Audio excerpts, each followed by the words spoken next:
September 8th spoilers of Zendikar Rising. Let's have a look. Thanks to our good friend Joe C, I am now 80% less derpy and don't have to try to figure out other languages and can just click on cards to read them because there are translations available on Mythic Spoiler. Go me. Thanks, Joe. Alright, here we go. Let's have a review. Oh, a rare artifact. Myriad Construct. 4 mana, 4/4 construct with kicker 3. What?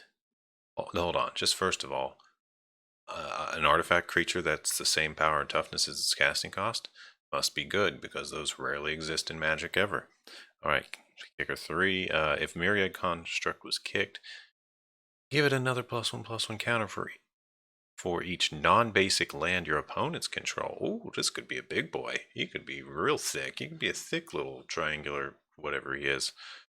When Myriad Construct becomes the target of a spell, sack it and create a number of 1/1s equal to its power and toughness. Oh, that's also very interesting. This creature is going to see some play for sure.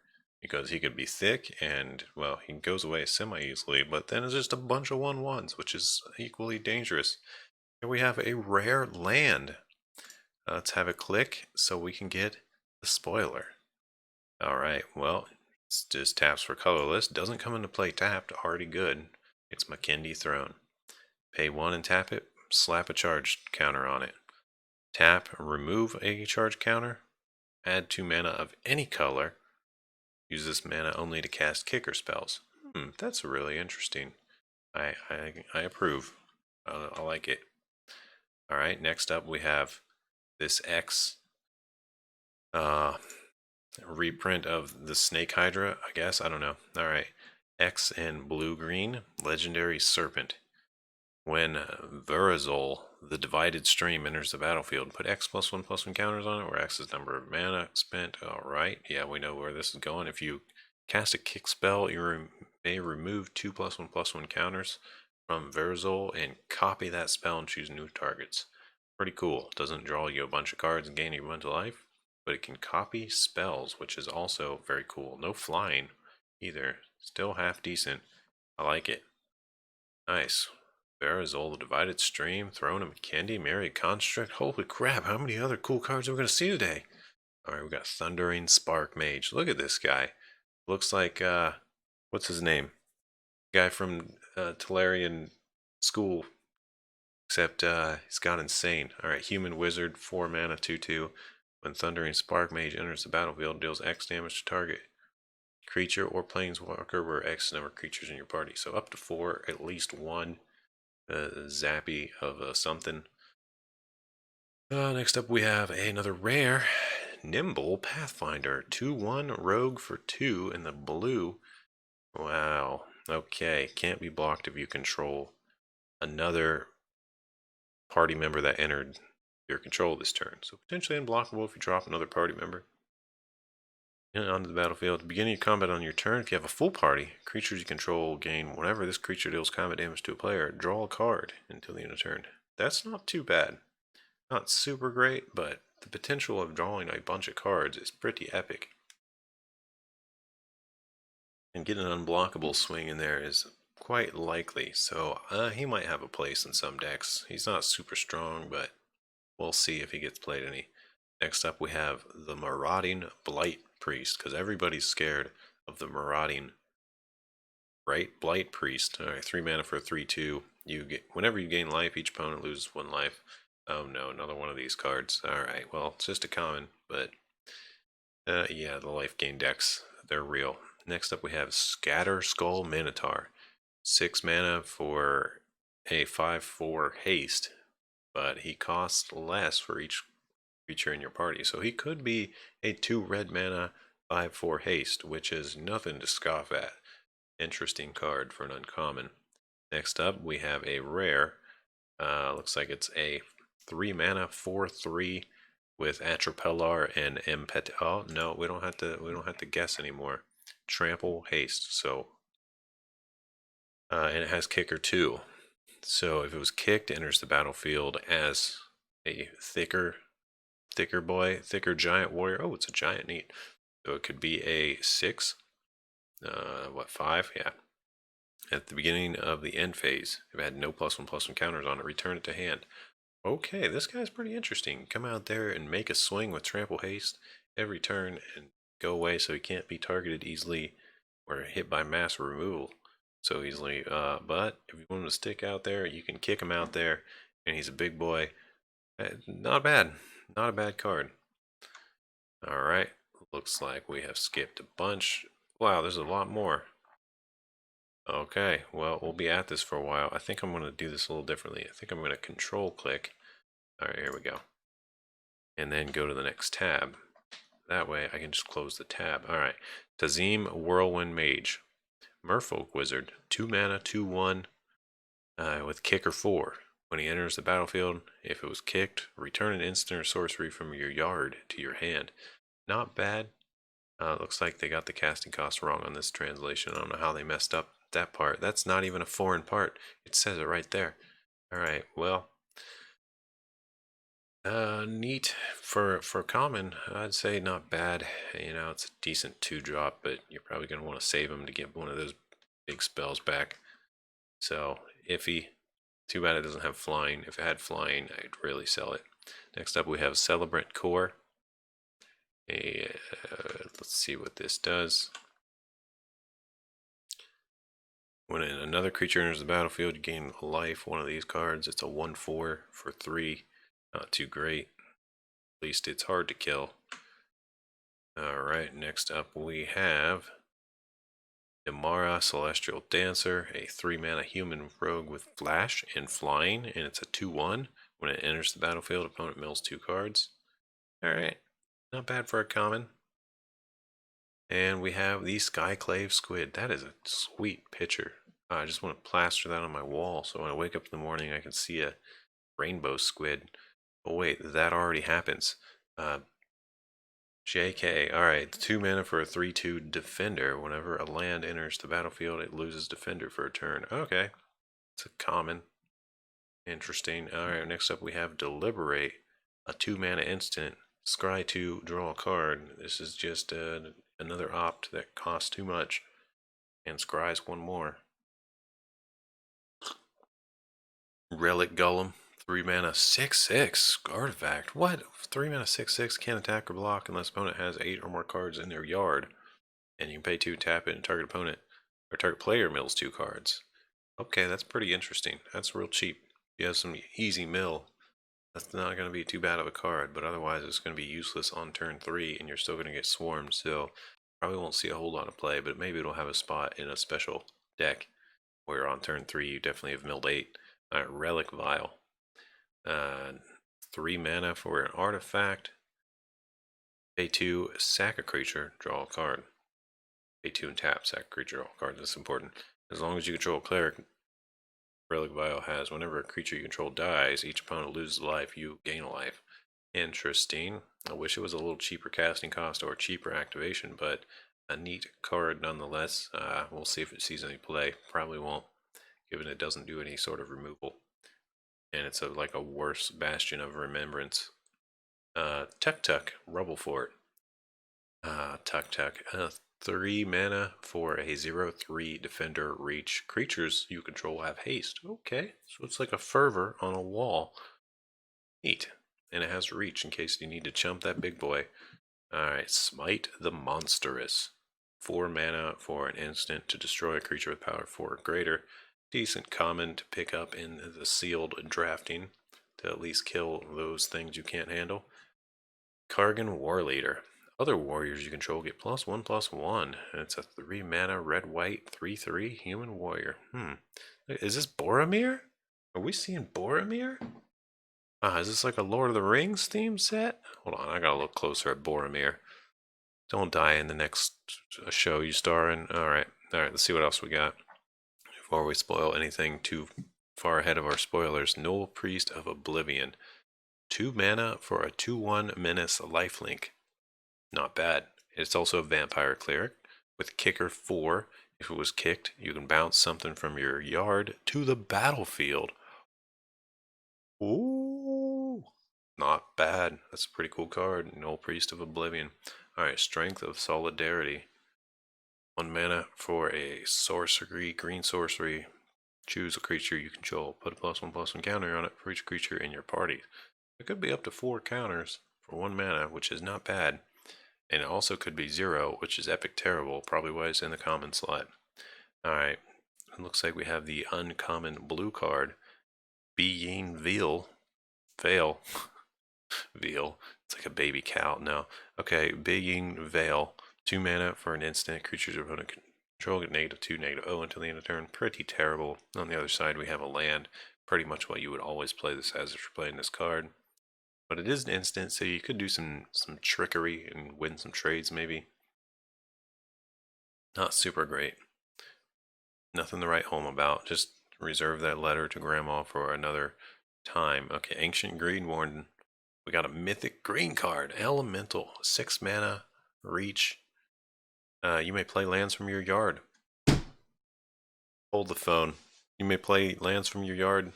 Already broken. Already broken. Alright. If a land entering the battlefield causes a triggered ability of a permanent you control, that ability triggers an additional time. Oh god. Can we say broken? We're going to definitely see some crazy infinite loops. Double trigger too, as if playing a land from your yard wasn't enough already. Alright. Alright. Base camp. Alright, base camp enters the battlefield tapped. And you can tap it for colorless, or you can tap it for 1 mana of any color. Spend only to cast a party member or activate the ability of a party member, cleric, rogue, wizard, or warrior. They left bard out. They really should just throw bard in there or something, you know. Root of Drakes, a 1 blue mana enchantment. When it enters the battlefield, if it was kicked, you get a blue flyer. If you cast a kick spell, you get a blue flyer. 2/2 Drakes. Not bad. Not bad if you got a bunch of kicking stuff. Not too great either. 4 mana for a 2/2 flyer is not good. 1 mana for essentially nothing until later, only maybe essentially bad because it could be just a waste of a card unless you build around it, but Roost of Drakes has some potential. Next we have god damn! They know this is broken already. Awakening. God damn's Awakening. Okay. 3 black mana and X. Hold your Garys. Return from your graveyard to the battlefield any number of target creature cards which have a different converted mana cost, X or less. Oh.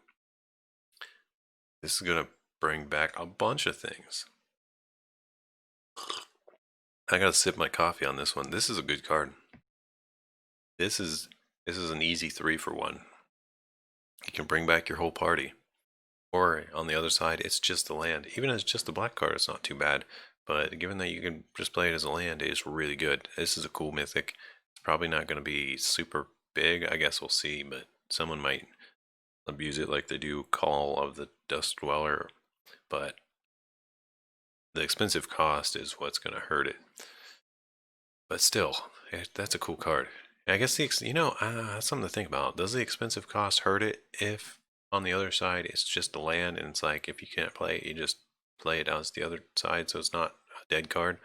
Pretty cool. That really, we're going to have to see in play testing. We'll see how a lot of these flip cards turn out. I feel like it's really going to stabilize the game a lot. Less mana screw and less flood, which is always nice. Just a lot more balance of games. All right, Glasspool Mimic. 3 mana for a 0/0 Shapeshifter Rogue. Look at that guy. What's he doing there? He's touching the water. You may have Glasspool Mimic enter the battlefield as a copy of a creature you control, except it's a rogue. Oh, so it's essentially a clone for one of your guys. And on the other side, it is just a land, a blue source, Glasspool Shore. Pretty cool card to have around. That is the thing about clones. Sometimes they're dead in your hand, and well, you have the option of playing it as a land now. So really cool. Master of Winds, a 4 mana Sphinx Wizard. Flying 1/4. When Master of Wizards enters the battlefield, draw 2, discard 1. Neat. Whenever you cast an instant, sorcery, or wizard spell, you may flip-flop its power toughness to 4/1 or back to 1/4. Pretty interesting.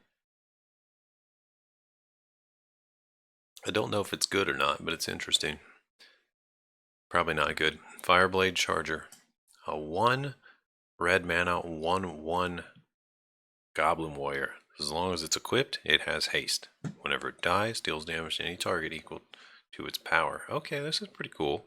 So, late game, you can bring him out, slap some equipment on him, he swings, and if they block and kill him, you still get his damage to any target.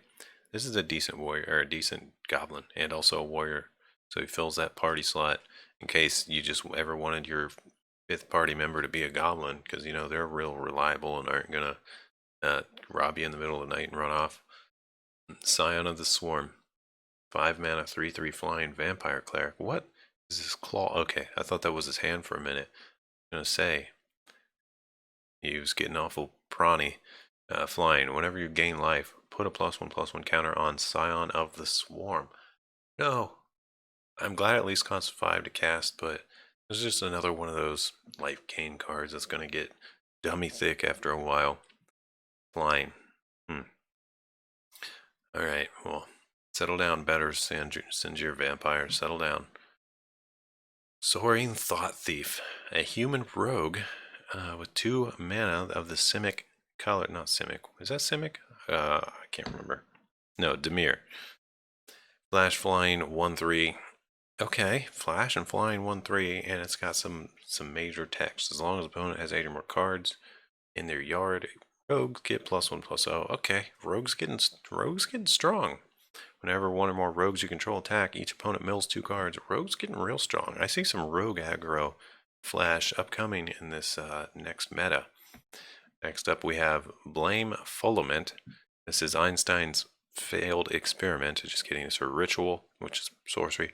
2 mana, 4 damage to a creature, planeswalker. Let's actually read this. Make sure we got it correct. Yes, ritual is sorcery. It is Thundering Rebuke.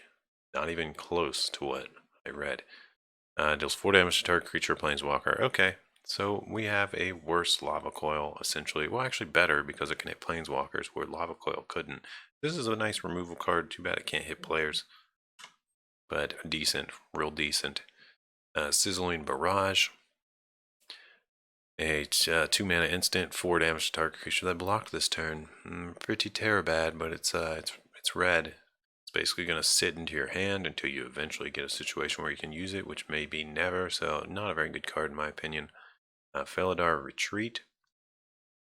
It's a 4 mana white enchantment with landfall. Choose one. You get a white cat beast or +1/+1 counter on each creature you control. Whoa, those creatures gain vigilance until the end of the turn. Okay, well, the landfall is pretty good here. You get a creature if you need creatures. Or you can just +1/+1 on everything and give it vigilance. A little pricey, but not bad. If this was only 3 mana, I would say it's getting close to really good. But given that it's 4, I would say it's only okay. Definitely really good and sealed. That's a bomb and sealed, because you're just going to have a giant army after a while. Alright, next up we have Shadow's Verdict.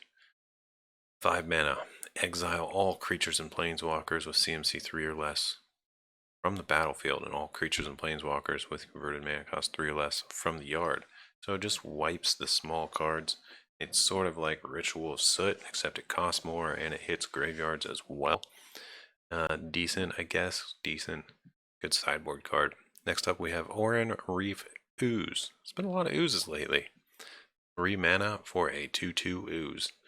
When it enters the battlefield, put a +1/+1 counter on something you control. Whenever it attacks, put a +1/+1 counter on each attacking creature with a +1/+1 counter on it. Okay. Okay, well this is kind of a cool card that's going to get pretty big if you're going aggro.